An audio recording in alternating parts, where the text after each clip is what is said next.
আমরা আমাদের জায়গা থেকে বৈষম্যবিরোধী ছাত্র আন্দোলনের জায়গা থেকে আমরা একটি বিষয় স্পষ্ট করেছি যে নৌকা ডুবে গিয়েছে সেটি আর বাংলাদেশ আর কখনোই ভাসবে না।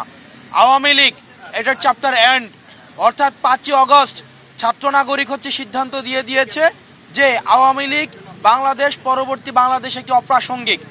এবং আমরা আজকে আমাদের প্রধান উপদেষ্টার সাথে সকল ফেসিবাদ বিরোধী যেই রাজনৈতিক যেই দলগুলো ছিল সবাই এসছে।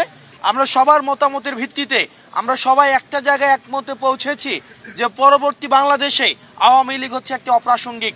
এবং আপনারা দেখেছেন যে বিভিন্ন সময় বিভিন্ন দল যেভাবে মানুষ থেকে হারিয়ে যায়, যেভাবে অপ্রাসঙ্গিক হয়ে যায়, ঠিক একইভাবে আওয়ামী লীগও ঠিক সেভাবে অপ্রাসঙ্গিক হয়েছে। এখন আমরা আহ্বান জানিয়েছি যেন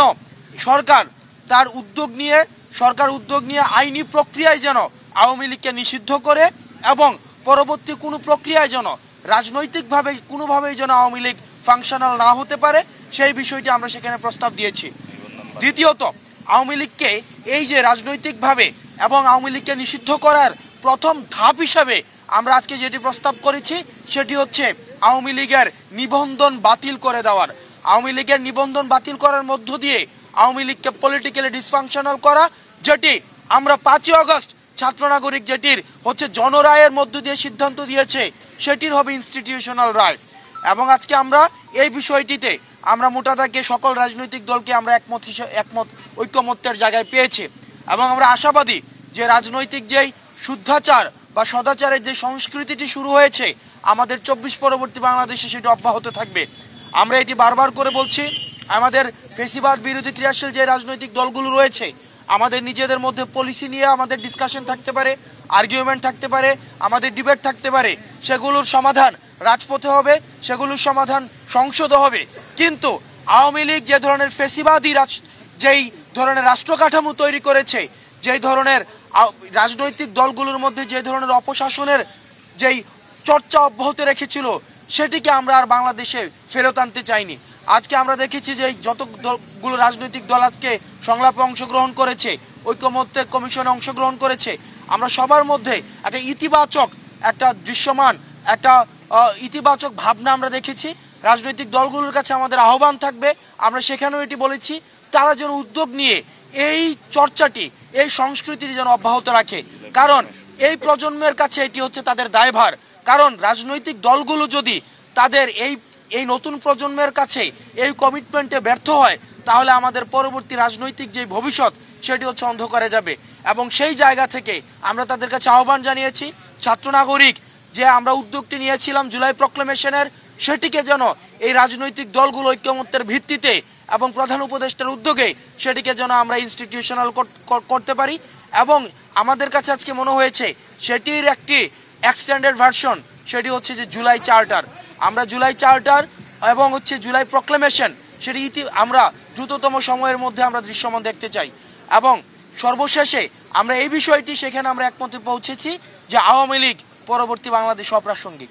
ভাই, আমরা আমাদের জায়গা থেকে কিছু বিষয় স্পষ্ট জানিয়েছি এবং এটা পুরো বাংলাদেশের জন্যই।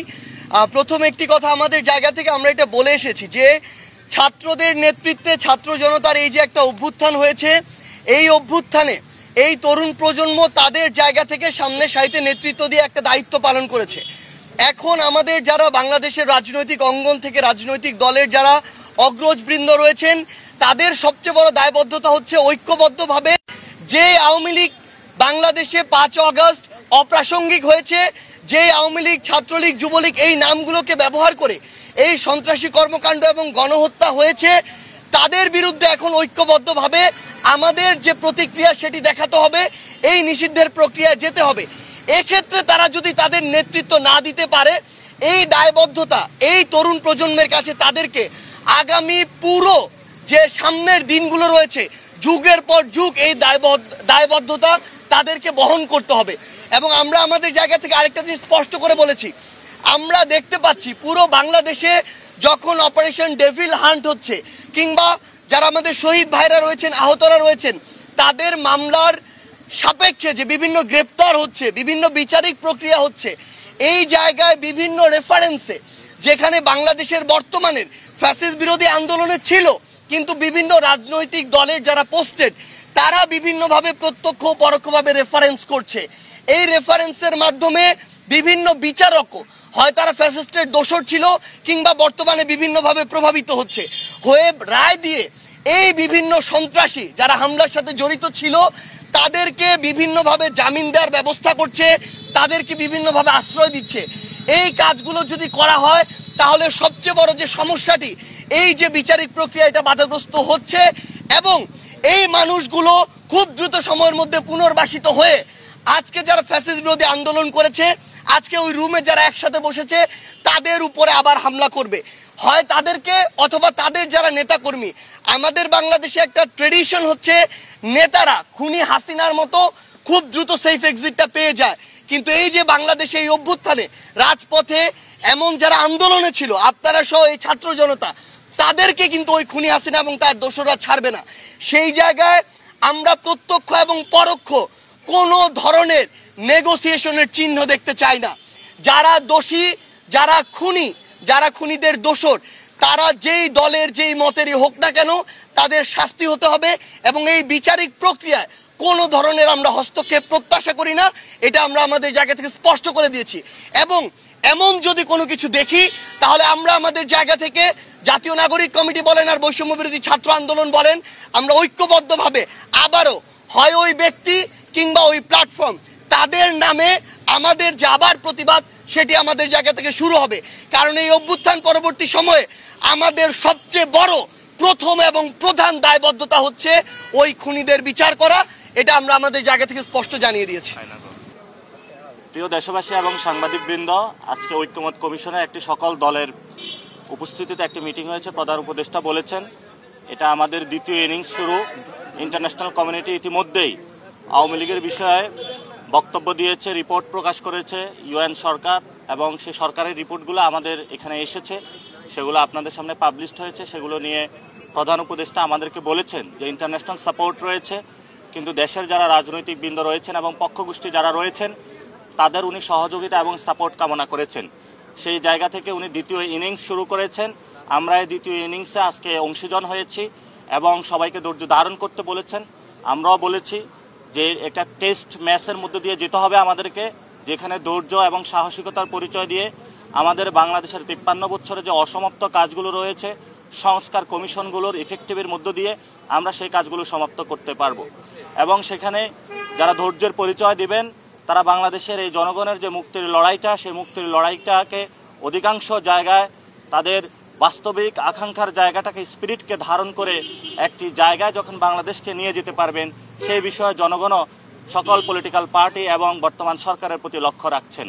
তো সকল পলিটিক্যাল পার্টি এবং যারা প্রধান উপদেষ্টা এবং যারা সংস্কার কমিশনে যারা হেড রয়েছেন তারা এই বিষয়ে প্রতিশ্রুতিবদ্ধ হয়েছেন যে মানুষের যে মুক্তির যে আকাঙ্ক্ষা সেই বিষয়ে তারা প্রতিশ্রুতি এবং ঐক্যবদ্ধ। আর আমরা যে বিষয়গুলো বলেছি, প্রধান উপদেষ্টা বলেছিলেন যে জুলাই একটি চার্টার হবে, এই চার্টারকে একটি আইনি প্রক্রিয়ার মধ্য দিয়ে যাতে পরবর্তী যারা ধারাবাহিকভাবে যে সরকারগুলো আসবে তারাও যাতে বাধ্যকতার মধ্য দিয়ে এই সংস্কারের যে শেষ কর্মদিবসগুলো পর্যন্ত চালিয়ে যায় সে বিষয় নিয়ে আমরা পরিকল্পনা ব্যক্ত করেছি। এবং আমরা বলেছি বাংলাদেশের এবং জনগণের যে মুক্তি সেটা একমাত্র নিহিত হবে যদি আমরা একটি নতুন সংবিধান মানুষকে উপহার দিতে পারি। কারণ 72-এর যে সংবিধান রয়েছে এই সংবিধানের মধ্যে বহুদলীয় গণতন্ত্র অসম্ভব এবং বাংলাদেশের যে শান্তি শৃঙ্খলা, জনগণের যে ঐক্যের জায়গাটা সেটা দিন দিন বিনষ্ট হচ্ছে। এবং আমরা স্পষ্ট করেছি যে সংবিধানের অধীনে আমাদের 2000 ভাইকে শহীদ করা হয়েছে, 50,000 মানুষকে খুন করা হয়েছে এবং তাদের অঙ্গহানি করা হয়েছে গত 53 বছরে। এবং আপনারা দেখেছেন 75-এর আগ পরবর্তী সময়ে বাংলাদেশে যেভাবে মানুষের অঙ্গহানি থেকে খুন, গুম, নির্যাতনের প্রক্রিয়া চালানো হয়েছিল তারই শেষ পর্যায়ে ভিক্টিমাইজেশন গত 15 বছর হয়েছে। আমরা সেগুলোর বিচার প্রক্রিয়ার কথা সুনিশ্চিতভাবে ইন্টারন্যাশনাল আইনে করার কথা বলেছি। আওয়ামী লীগের বিষয়ে কিভাবে একটি বিচার প্রক্রিয়ার মধ্যে দিয়ে গিয়ে আওয়ামী লীগকে জনগণের সামনে একটি উন্মুক্ত এবং জনগণের সামনে একটি দৃশ্যমান বিচার প্রক্রিয়া নিয়ে আসা যায় সেই বিষয়ে আমরা কথা বলেছি। এবং আমরা বলেছি গণপরিষদ নির্বাচন এবং আমাদের যে জাতীয় ইলেকশন দুটি একসাথে চলতে পারে এবং সংস্কারের কার্যগুলো একসাথে চলতে পারে। এবং আমরা দৃপ্ত কণ্ঠে সেখানে এই বিষয়গুলো সকল দলমত নির্বিশেষে সকলের কাছেই আমরা উপস্থাপন করেছি। বাংলাদেশের শেষ বা মুক্তির লড়াই, এই দেশের ভবিষ্যৎ একমাত্র যদি আমরা একটি গণপরিষদের মাধ্যমে নতুন সংবিধান উপহার দিতে পারি সেটার মধ্যেই হবে। এবং আমরা এটাও ব্যক্ত করেছি বৈষম্য বিরোধী ছাত্র আন্দোলনের নেতৃত্বে এবং জাতীয় নাগরিক কমিটির উদ্যোগে এই মাসে যে ছাত্রদের একটি বড় দল আসতেছে বাংলাদেশের ইতিহাসে, আপনারা জানেন যে এটা জনমত জরিপের কাজ চলছে এবং সেখানে আমাদের রাজনৈতিক লাইনটা কী হবে সেটাও আমরা সবার সামনে আজকে ব্যক্ত করেছি। আমরা বলেছি আমাদের এই রাজনৈতিক লাইনটা হবে একটি নতুন সংবিধান রচনার জন্য আমাদের লড়াই। আমরা বাংলাদেশ থেকে ফেসিবাদকে মুক্ত করেছি এবং নতুন করে কোনো ফেসিবাদ যাতে বাংলাদেশে আসতে না পারে সেই জন্য ফেসিবাদের লাস্ট কপিনে প্যারেক মারার জন্য আমরা একটি নতুনভাবে সকলকে আজকে প্রধান উপদেষ্টা এবং সকল রাজনৈতিক দলের সামনে বলেছি যে বাংলাদেশে একটি নতুন সংবিধান রচনার এবং গণপরিষদ নির্বাচনের লড়াই আমরা আনুষ্ঠানিকভাবে শুরু করেছি। সরকার সংস্কারের আনুষ্ঠানিক লড়াই শুরু করেছে, আমরা নতুন সংবিধানের লড়াই শুরু করেছি এবং বৈষম্য বিরোধী ছাত্র আন্দোলনের যে হাসনাত আবদুল্লাহ রয়েছেন উনি বলেছেন যে বিচারের যে প্রক্রিয়া সে লড়াইটা ওনারা আজকে থেকে শুরু করবেন। তো এই বিষয়ে হাসনাত আবদুল্লাহ আপনাদেরকে ব্রিফ করবেন। মাঝখানে আসলে ভালো হয়।